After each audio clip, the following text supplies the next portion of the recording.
इशारा करके बता दिया था कि दिव्यम ददामि ते चक्षुषा, कि देता हूं मैं तुझे दिव्य चक्षु और तू देख ले विश्वरूप परमात्मा। तो वो कौन सा दिव्य चक्षु दिया? और यही योग युक्ति तो लुप्त हो जाती, जैसे अवतार पुनः बताने के लिए इस धराधाम पर आते हैं। उसी प्रकार भगवान श्री मायन चैतन्य भी आए।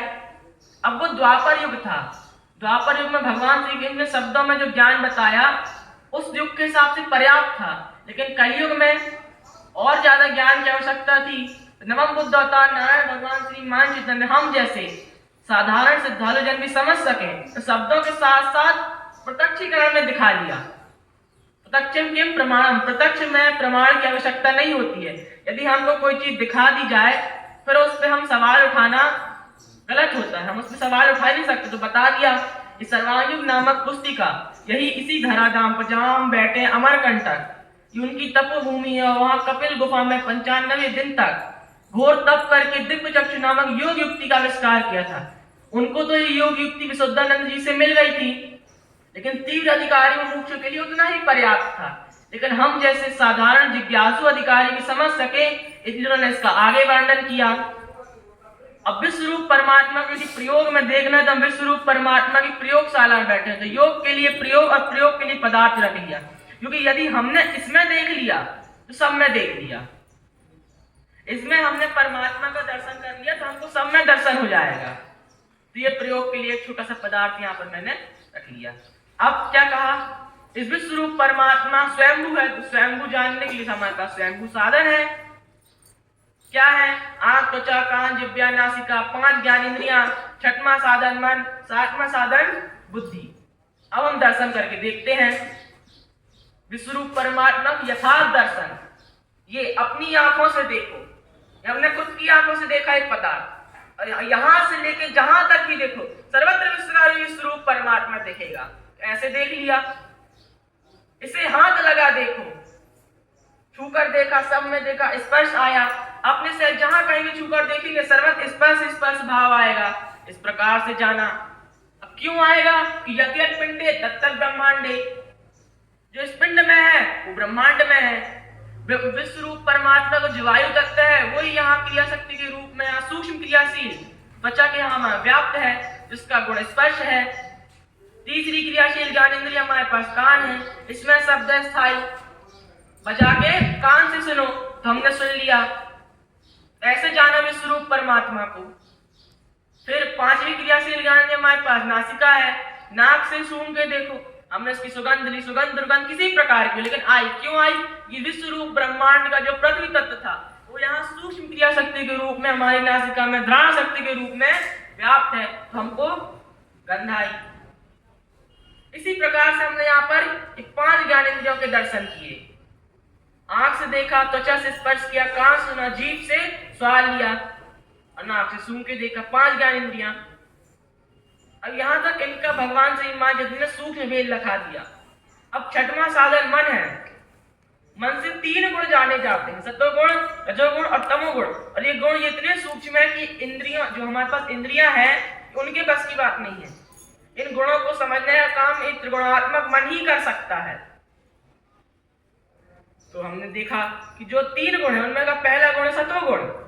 घी के साथ मिला देखो, वस्तु में कुछ स्वाद है। इस विश्वरूप परमात्मा में जितनी भी वस्तुएं हैं उनके कुछ न कुछ उपयोग है, और यदि सत्य उपयोग है, हमको अच्छे लग रहे हैं, हमारे काम की चीज है तो सत्वगुण है। इसको घी के साथ मिलाकर खाया, अच्छा लगा तो सत्वगुण है। ऐसे विश्वरूप परमात्मा में हम वस्तु को देख सकते हैं, विभाजित किया गया। फिर दूसरा गुण हमारे पास रजोगुण है, जल के साथ पीने से वस्तु में गुण है रजो।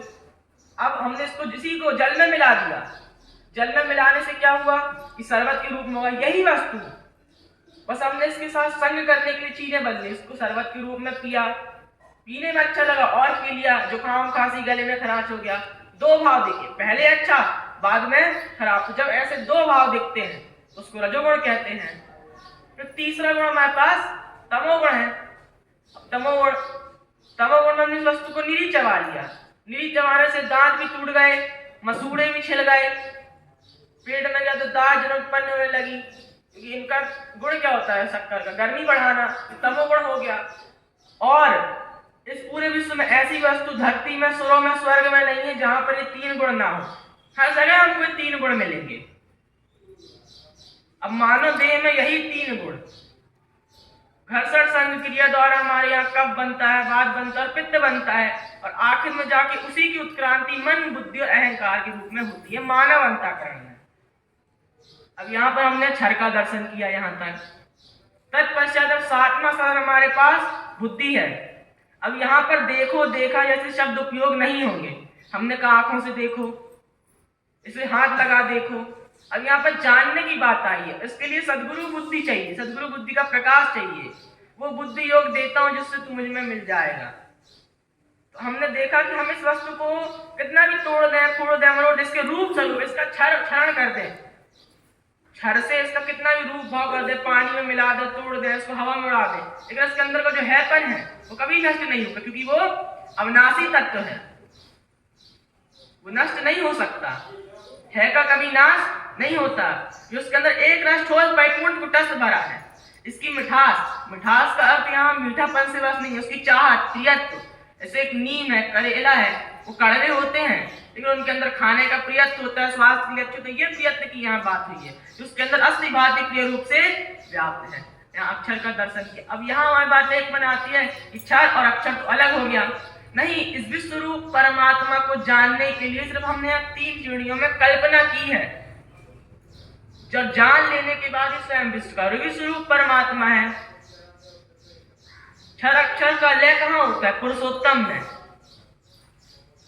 नाम ले भाव तुंद सुखाई, नाम लेने से वस्तु का सर्वांग स्वरूप ध्यान में आ जाता है। जैसे अभी बतेसा है, इसका साकार स्वरूप क्या है? अब जैसे गोल है, सफेद है, अक्षर क्या है? मिठास है, और नाम ले लिया बतेसा तो उसमें सब कुछ आ गया।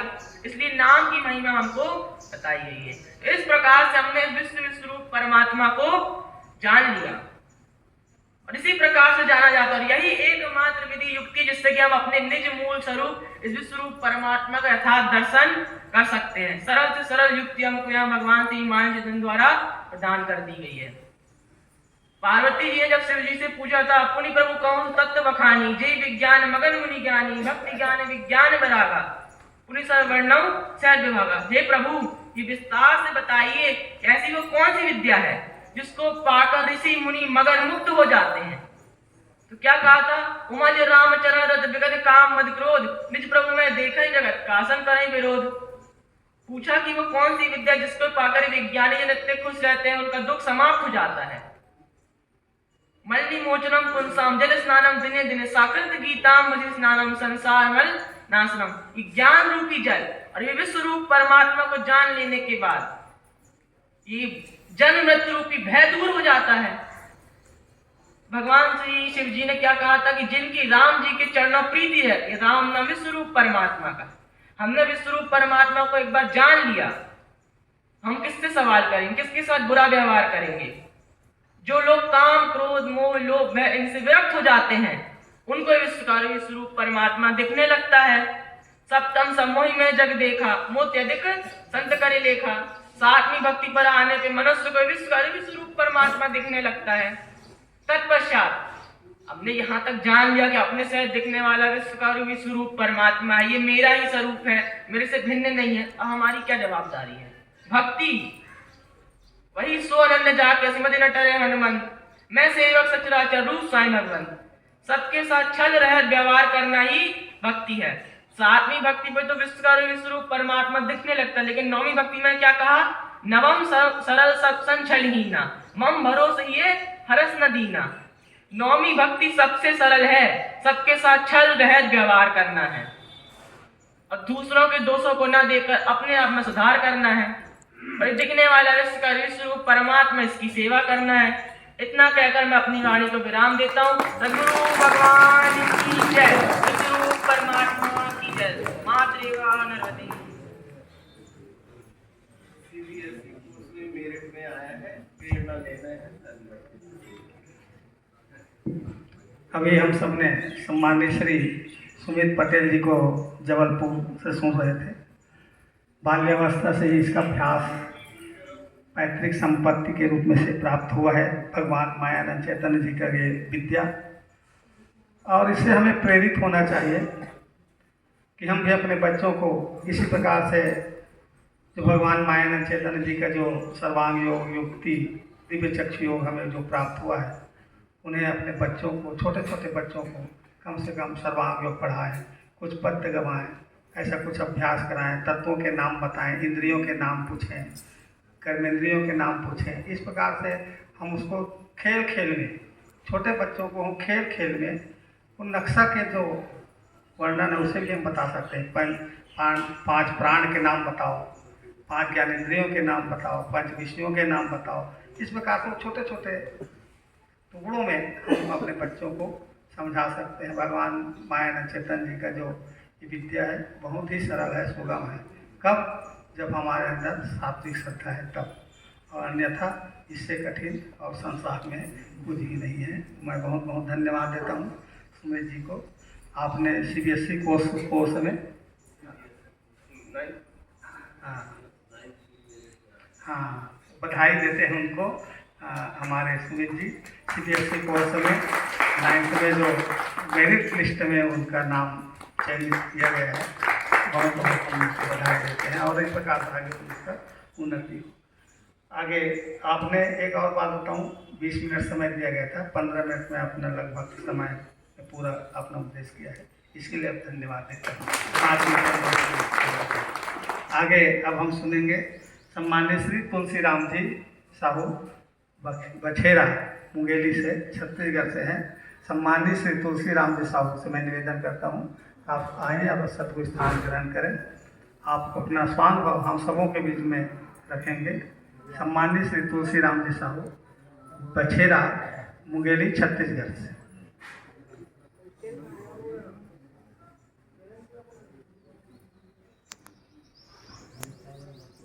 सामने जगह ओमो बना ले जाते हैं